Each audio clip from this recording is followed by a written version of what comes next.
তাহলে বাবা তুমি বলছো নিতাই পোটোর হাতে গড়া প্রতিমাই সেরা?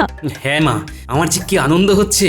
আমার ঘরে লক্ষ্মী পুজোর সময় জীবন্ত এবং মাটির দুই প্রতিমাই থাকবে, আর তার সাথে তোর মা মানে আমার সংসারের অন্নপূর্ণা উপস্থিত থাকবে। আর বাবা, আপনি আপনার বাবার জীবনের কথা বেমালুম ভুলে গেলেন। ও, তুমি এসে গেছো? তা এত দেরি হলো কেন বাবা? হাটে গিয়েছিলাম, এখানকার দোকানে তেল ভাজা পাইনি যে। আহা বাছা, এই খুব কষ্ট হলো বলো। আরে তাই একটু হলো বই কি শাশুড়ি মা, তবে ভালো মন্দ পেটে পড়লে সব ক্লান্তি জুড়িয়ে যাবে। এই যে এই বলি, কালকে ভালো পরিমাণে পাঁঠার মাংস, কাতলা আর ইলিশ মাছ এনে রেখো, বাবা জীবনকে রেঁধে খাওয়াবো। হ্যাঁ, চিন্তা নেই, সব এনে দেবো।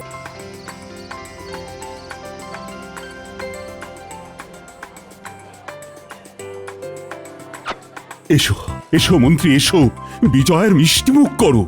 আগে মহারাজ, আমায় সবার আগে কেন? আপনি রাজ্যের মন্ত্রী বলে কথা, মহারাজের পরেই তো আপনার স্থান। রানীর মুখে সুনাম শুনে মন্ত্রী পেলেন সুখ, মিষ্টির লোভে তাই খুলছেন তার মুখ। আরে আমি তো ভুলেই গিয়েছিলাম, আমার তো মন্ত্রী মশাইয়ের সাথে কোলাকুলি করাই হয়নি। আসুন মন্ত্রী মশাই, এই বিজয়ের দিনে একটু কোলাকুলি হয়ে যাক। ওরে বাবা রে, কি জোরে ফেলে দিল আমাকে! ওরে বাবা রে, বাবা রে! সে কি মন্ত্রী মশাই, উল্টে গেলে হবে? ধুলো ঝেড়ে উঠে পড়ুন। থাক থাক থাক, আর হাত বাড়াতে হবে না। জুতো মেরে গরু দাঁড়াচ্ছে। ওরে বাবা! আচ্ছা, আর রাগ করবেন না, আসুন কোলাকুলিটা সেরেই নি। থাক থাক, অনেক হলো। মুখেই বলি, প্রত্যেককে শুভ বিজয়া। শুভ বিজয়া, শুভ বিজয়া, শুভ বিজয়া।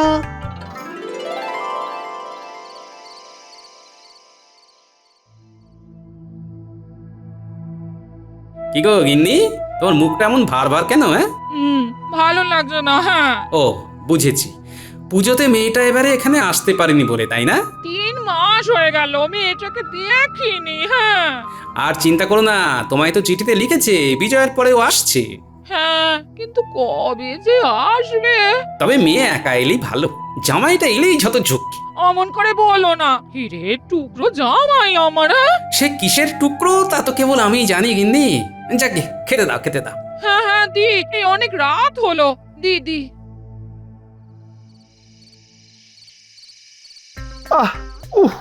ওরে বাবা, পড়ে গিয়ে কোমরটা একেবারে যেন ভাজা ভাজা হয়ে গেছে। কি ব্যথা গো! গরম ভাত রেঁধেছি, ওই ভাজা দিয়ে চারটি খেয়ে নাও তো দেখি। মস্করা করছো? কি করবো বলো বলো, একটা ভাত নাকি মন্ত্রীর হাড় ভেজে দিচ্ছে, তো মস্করা না করে উপায় আছে? অনেক দেখেছি গিন্নি, এবার দেখবে গোপাল মজা।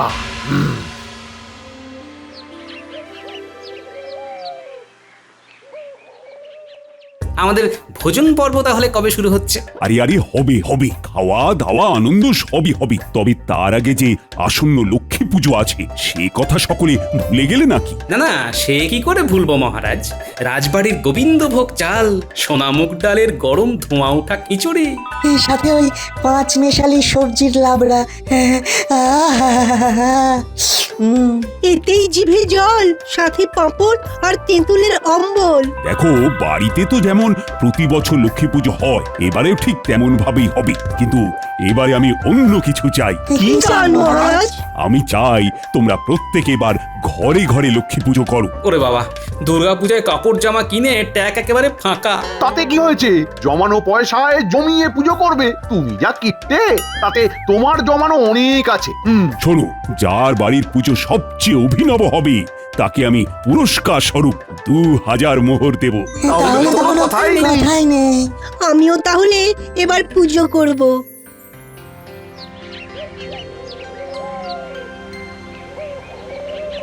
তাহলে তুমি ঠিকই করে নিয়েছো যে এই সামান্য ব্যাপারটার জন্য আমার উপরে রাগ করে থাকবে, আর কথাও বলবে না, তাই তো? ঠিক, এটা একটা খুবই সামান্য ব্যাপার, তাও তুমি এমন কিপটে যে আমার আমার ইচ্ছেটার মূল্যই দিতে চাইছো না? গিন্নি, আমি শুধু এটাই বলতে চাইছি যে পুজোতে তো অনেক খরচ হয়েছে, তাই লক্ষ্মী পুজোটা এবারে না করে সামনের বার থেকে করো। মাকে আমি স্বপ্নে দেখেছি, তাও তুমি অমন কথা বলছো? একটু নমনম করেও কি তুমি পুজোটা করতে পারবে না? গিন্নি, পুজো করতে হলে নমনামো কেন, ভালো করেই করবে। তবে এবারে যেহেতু ভেবেছি ঘরটাকে আর একটু বাড়াবো, তাই বলছিলাম সামনের বার থেকে পুজো করার কথা, কারণ সামনের বার এই বিপুল পরিমাণ খরচাটা হবে না। বুঝেছি বুঝেছি, তুমি হলে হাড় কিপ্টে একটা লোক, তোমাকে বলার থেকে কিছু না বলাই ভালো। হ্যাঁ, কি হলো এবার? ওদিকে মহারাজ, এদিকে গিন্নি, সবাই একসাথে লক্ষ্মী দেবীকে নিয়ে পড়লো কেন রে বাবা? উফ!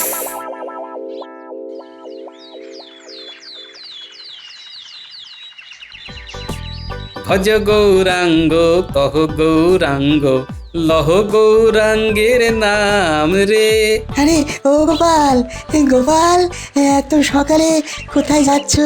আরে তোমরা তা আবার সকলে দল বেঁধে, কি ব্যাপার? হ্যাঁ, আমরা সবাই একসাথে লক্ষ্মী প্রতিমা বানানোর ফরমাশ করতে যাচ্ছি। তো বিশাল ব্যাপার, তোমরা সকলে মায়ের পুজো করছো, মহারাজ খুব খুশি হবেন।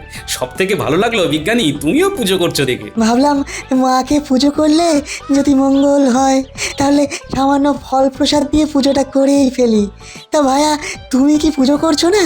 না ভাইয়া, আসলে বাড়িটা বাড়াবো তো, তাই আর পুজোর খরচাটাতে গেলাম না, বুঝলে। গোপাল, বলি কি, পুজোটা করেই ফেলো। একবার যদি তুমি পুজো করে 2000 মোহর পুরস্কার পেয়ে যাও, তাহলে তো অনায়াসেই বাড়ির কাজ করিয়ে নিতে পারবে। হ্যাঁ হ্যাঁ, আর পুজো করাতে অত ব্যয় হবে না। আর দেখছো না, আমরাও সবাই পুজো করার সিদ্ধান্ত নিয়েছি। আমি যে পুজো করছি সেটাই আমার পুজোর অভিনবত্ব। হ্যাঁ। চলো তবে বন্ধু গোপাল, প্রতিমার ব্যাপারটা সেরে আসি সকাল সকাল। না, পুজোটা তাহলে করেই ফেলি। ওদিকে গিন্নিও বলছিল, আর এদিকে এরাও সবাই করছে, আর মোহর জিতলে তো কথাই নেই।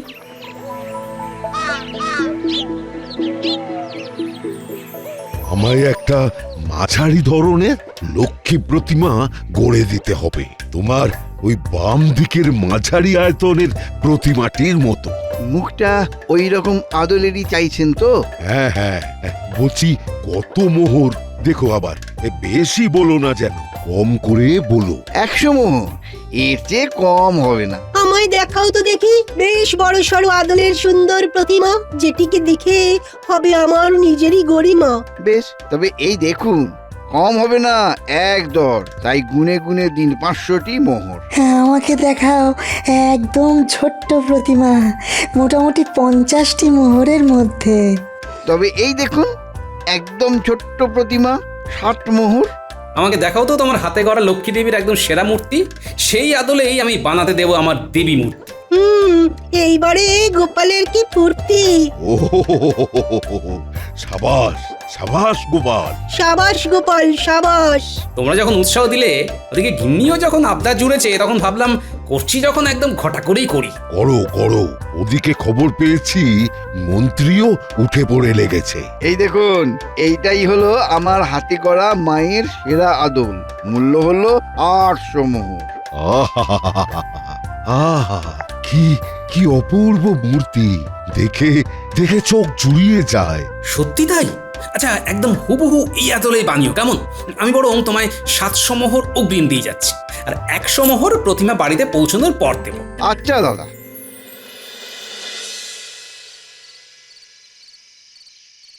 গিন্নি, ও গিন্নি, আরে তুমি আর আমার উপর রাগ করে থাকতেই পারবে না। বাবা, বাবা শ্বশুর, বাবা।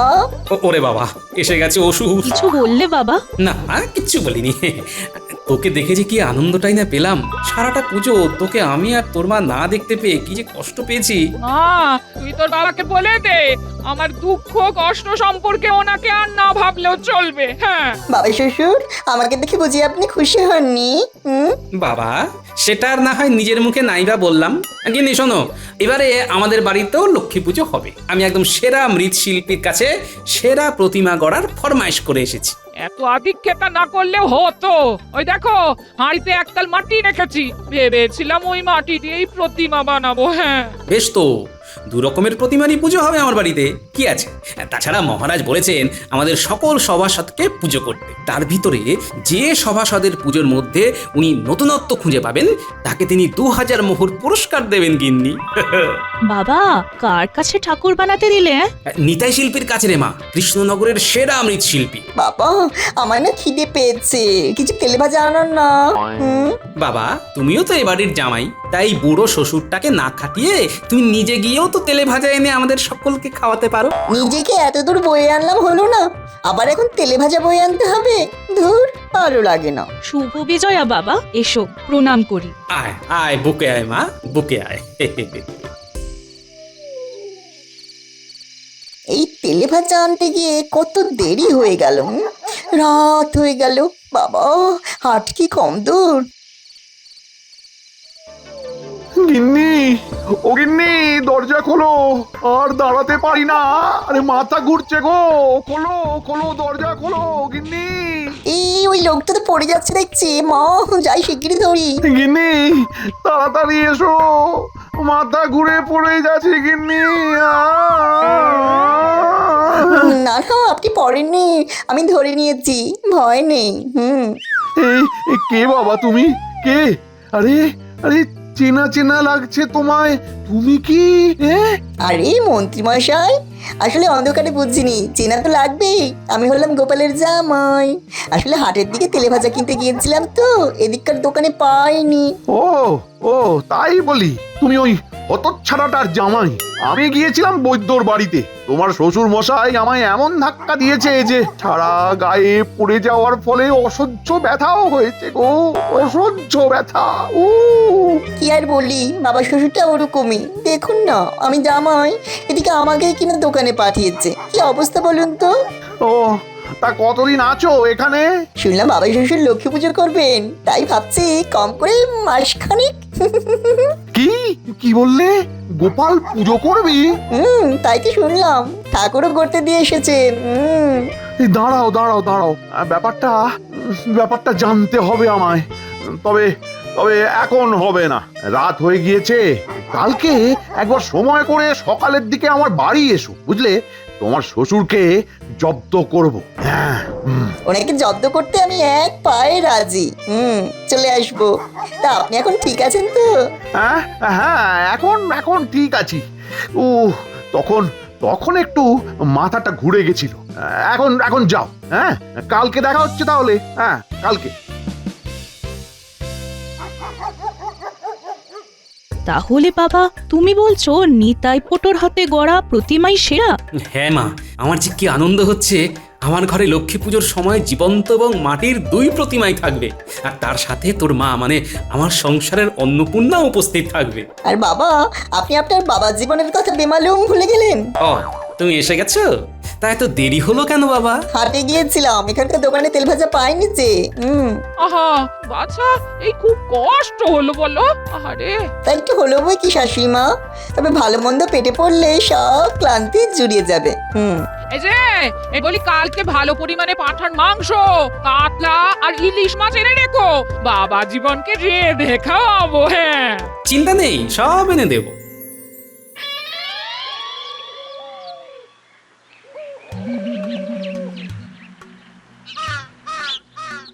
মন্ত্রীমশাই, ও মন্ত্রীমশাই, বাড়ি আছেন? ও জামাই, এসে গিয়েছো? বেশ বেশ বেশ, আসো আসো আসো, ভিতরে আসো। হ্যাঁ হ্যাঁ, বলো বলো, কি খবর বলো। আগে বাবা শ্বশুর পুজো করছেন, আর নিতাই নামে কোন এক পটো আছে নাকি এই গ্রামে, তার কাছে ঠাকুর করার ফরমাইশ করে এসেছেন। নিতাই পটোর কাছে? সে কি? সে তো ওই কৃষ্ণনগরের সব থেকে সেরা প্রতিমা শিল্পী। বেশ বেশ বেশ, তাহলে তাহলে এক্ষুনি যেতে হচ্ছে তার কাছে। গোপালকে কিছুতেই তার হাতে গড়া প্রতিমা বাড়িতে নিয়ে যেতে দেওয়া যাবে না।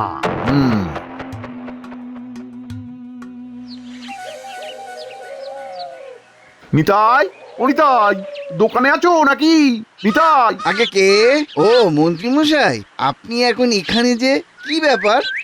ভনিতা না করে সোজা কথায় আসি, গোপাল কোন লক্ষ্মী প্রতিমা নির্বাচন করেছে আর সেটির দক্ষিণা কত? আগে গোপাল দাদা এই প্রতিমার আদলে মূর্তি করার আদেশ দিয়ে গেছেন। এইটির দক্ষিণা হলো 800 মোহর। উনি 700 মোহর অগ্রিম দিয়ে গেছেন। বেশ বেশ বেশ, আমি তাহলে আরো 50 মোহর অতিরিক্ত দিচ্ছি, ঠিক আছে? নতুন প্রতিমা গড়া হলে সেইটা যেন গোপালের বাড়ির বদলে আমার বাড়ি পৌঁছায়, কেমন? না না না, এই অন্যায় আমি করতে পারবো না। না, অত কথা আমি শুনতে চাই না নিতাই। তুমি যদি নিজের 12টা না বাজাতে চাও তাহলে আমার কথা মতো কাজ করো। মনে রেখো, বাঙালির পুজো কিন্তু সারা বছর লেগেই থাকে। বুঝে গেছি বুঝে গেছি। প্রতিমা সম্পূর্ণরূপে তৈরি হলে আপনার বাড়িতেই পৌঁছে যাবে মন্ত্রীমশাই। এই নাও মোহরের থলি। আজ তাহলে আসি। আমিও তাহলে আসি মন্ত্রী মশাই, সন্ধ্যায় দেখা হবে। এখন একটু শ্বশুর বাড়িতে গিয়ে কচি পাঠার ঝোল খাই। দাদু, তোমার সাথে শহরে গিয়ে বেশ ভালোই লাগলো। শহরে গেলে কত বড় বড় বাড়ি গাড়ি দেখতে পাওয়া যায়। হ্যাঁ, ওই জন্যই তো তোদের নিয়ে গেলাম। এই গুলটে, এখনো তো হাতে একটু সময় আছে। ওই গাছের পিছনে ফাঁকা জায়গায় একটু খেলে তারপরে বাড়ি ফিরবি। বেশ তো, চলো তাহলে। ও দাদু, তুমি বরং বাড়ি যাও, আমরা সময় মতো চলে যাব। শোনো, ভয় পেও না, তোমার শ্বশুর। গুলটে, ও দাদু, ওই দেখো গাছের তলায় কারা কথা বলছে। আরে আমার জামাই তো ওটা। ও বাবা, এই যে দেখছি মন্ত্রীর সাথে ঘাড় নাড়িয়ে নাড়িয়ে কথা বলছে। ব্যাপারটা সুবিধের নয়, কারণ জামাইটা আমার ভালো নয়, তার উপরে আবার মন্ত্রীর সাথে কথা বলছে দেখছি। তোরা শিগগির গিয়ে আড়ি পেতে শোন কি বলছে ওরা। আমি বাড়ি যাচ্ছি, এখানে আমার না দাঁড়ানোই ভালো, বুঝলি? তাছাড়া গোপালের জন্য পোটোর হাতে গড়া প্রতিমাটা তো আর আমি এখানে রাখবো না, বাইরে বিক্রি করে দেব। তারপরে যা মোহর পাবো তার থেকে তোমাকেও ভাগ দেব। কিন্তু পটু যদি বলে দেয় বাবা শ্বশুরকে যে আমি আপনার সাথে গিয়ে তাকে হুমকি দিয়ে এসেছি। জামাই, এত সাহস পোটোর নেই। আমি বটা ঘটাকে দিয়ে পোটোর ঝাঁপ ফেলিয়ে দেব। লক্ষ্মী পুজো না কাটা পর্যন্ত কেউ ওর টিকিটাও খুঁজে পাবে না। তুমি কিচ্ছু চিন্তা করো না জামাই, নিশ্চিন্তে থাকো, কেমন? বাবা শ্বশুরের পছন্দ করার প্রতিমা তাহলে পুজোর আগেই গায়েব হয়ে যাচ্ছে। একদম।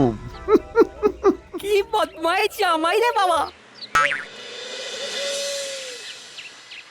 দাদু, দিদা। এই তো, আয় আয় আয়, কি শুনলি বল।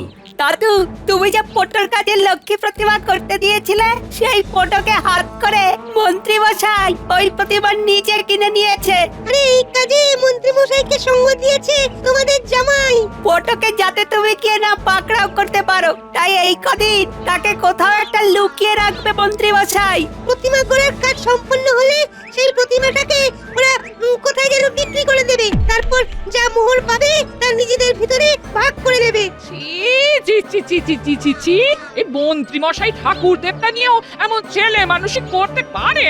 একা মন্ত্রী মশাইকে দোষারোপ করো না, নিজের গুণধর জামাইয়ের কুকীর্তিটাও তো শুনলে। ঘর শত্রু বিভীষণ দেখছি। যাক, তা তোমার চোখ খুলেছে দেখছি। আমার 700খানা মোহর পুরো জলে গেল।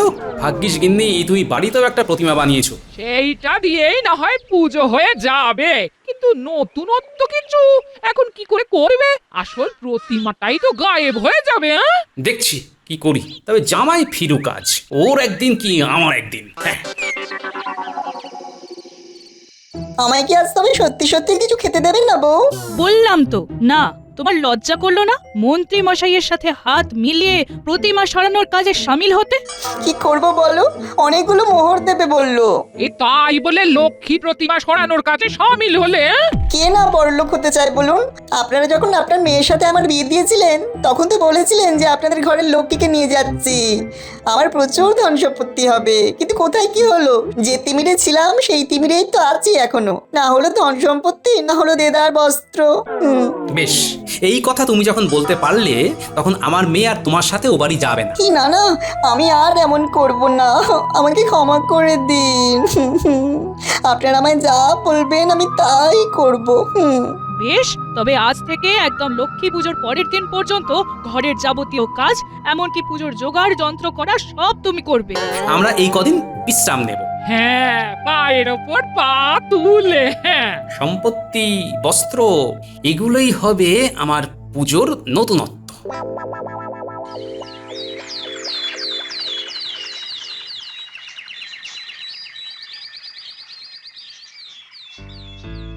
বাহ বাহ মন্ত্রী মশাই, অপূর্ব হয়েছে আপনার লক্ষ্মী প্রতিমা।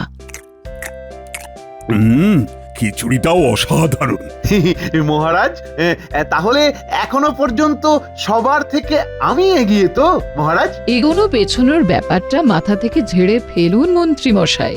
এটাই ভাবুন যে আপনারা কি সুন্দর আমাদের এক কথাতেই কেমন পুজো করলেন। চলুন তাহলে সবাই এবারে গোপালের বাড়ি যাই।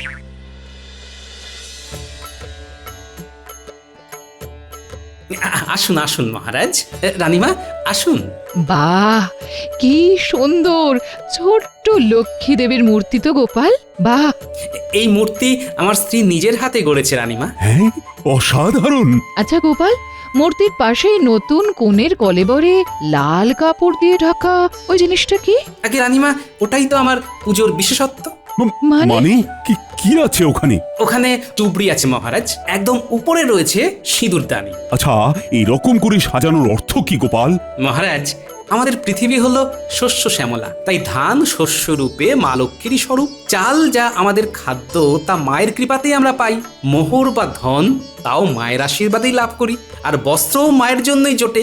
সুতরাং মায়ের পুজোতে তাই আমাদের জীবনের এই 4টে অপরিহার্য জিনিসকে আমি একসাথে সাজিয়ে রেখেছি মহারাজ। অপূর্ব অপূর্ব। অপূর্ব।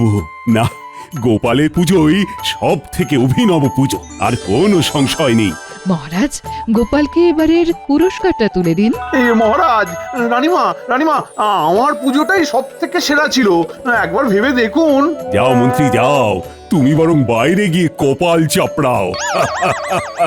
মন্ত্রীমশাই, আমাকে হারানোর জন্যে আপনাকে আরো আরো বুদ্ধিধর হতে হবে। শুধুমাত্র একে তাকে ভয় দেখিয়ে, গুম করে, এটা সেটা চুরি করে আপনি পার পাবেন না। চুরি করেও কিছু লাভ হলো না, তাহলে এরপরে কি ডাকাতি করবো নাকি?